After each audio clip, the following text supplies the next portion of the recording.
Today, we're going to talk about everything you need to know about Caterpillar stock. The share price is currently trading at $393. The company has a market cap of around $190 billion. In the last 5 years, it had far above average returns, gaining over 200%, and so far in 2024, it's up around 33%. I do personally own 7 Caterpillar shares at an average cost of $335, and I'm currently up around 17% in the stock. In this video, we're going to talk about the good, what some of the potential risks are with investing in Caterpillar stock, and what the plan with my personal position is. Also, I want to mention that you should not go out and buy Caterpillar stock just because you watched this video. As an investor, you should do your own due diligence before getting into any investment, so use this as part of your research, not all of it. Let's get right into it, and you probably already know, but if you somehow don't, Caterpillar is the world's leading manufacturer of construction and mining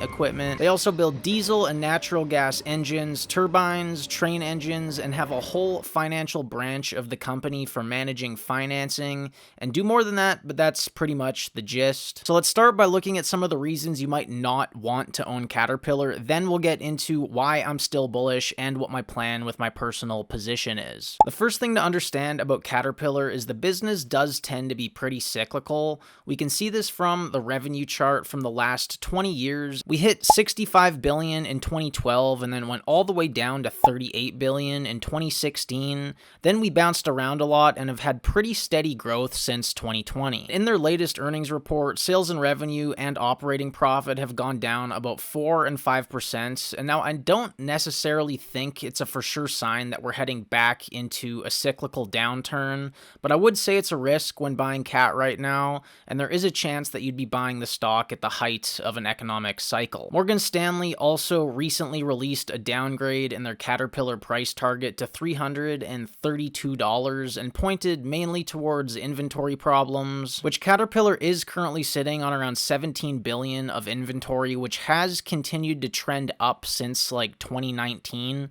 So I'm definitely going to be keeping an eye on these inventory levels in their next couple earning reports. These are just some things to think about and to keep in mind while you're doing your research. I do think it is a really good idea to try and understand all of the risks before you get into an investment, especially if it's one that you're really bullish on. And by the way, I am not claiming to be an expert here. I'm just here to share my experience from the last 5 years of investing in the stock market. If you're interested in learning about the market, then subscribe to the channel and let's go on this crazy journey of investing together. And if you find this video useful, drop a like, it really helps out the channel. So let's get into the reasons that I'm bullish on Caterpillar, and to be honest, it's been a stock that I've always wanted to own. It's sort of looked at as a general gauge of how the economy and how the stock market is doing, and you might hear it be called the bellwether of the economy. And to put it simply, without companies like Caterpillar, nothing would exist. You know, it's essential for building infrastructure and helping transport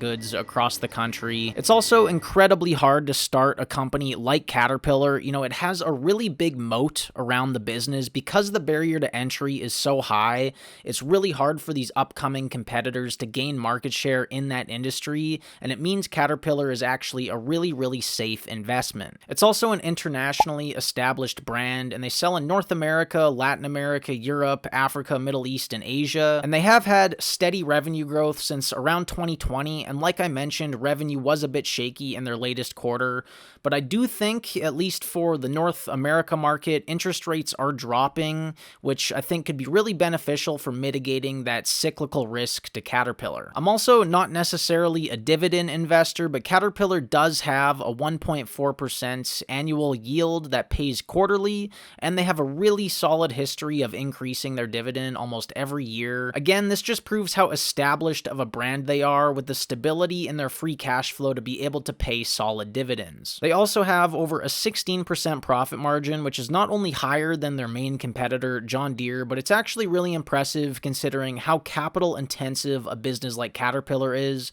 where they have really high cost of goods sold. Overall, they seem to be in a pretty solid financial position, so as a shareholder, it makes me confident that they're going to be here for many more years. Now, let's start talking about my personal position in Caterpillar, and I did want to get into it for a big reason of diversification.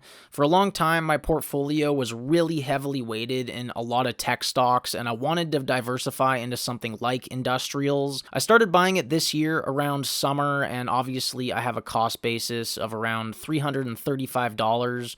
Right now, it's just a hold for me. You know, I don't think I'm going to build out the position anymore and buy any shares in the near future here. But I'm definitely going to be paying attention to their inventory numbers in their next couple earnings reports, because if those continue to go down, I could see how there's more selling pressure on the horizon for Caterpillar. But I do think if they can sell off some of their inventory that they're currently sitting on, that interest rates are going to really help out Caterpillar in the short term, and we might not see that typical cyclical cycle that you might see historically from Caterpillar. I could see myself adding more shares in the future, maybe if the stock price dropped back down into maybe the 375, 350 range. For right now, at least for the next couple quarters, it's definitely just a hold in my portfolio. I'm curious what you guys think about Caterpillar, or if you think that I miss any key points when it comes to talking about the stock, so let me know in the comments below. If you found the video useful, consider dropping a like and subscribing to the channel, and let me know if you have any feedback on the video in general, or any stocks that you want me to make videos on in the future. As always, I wish you the best of luck on your investment journey. Peace.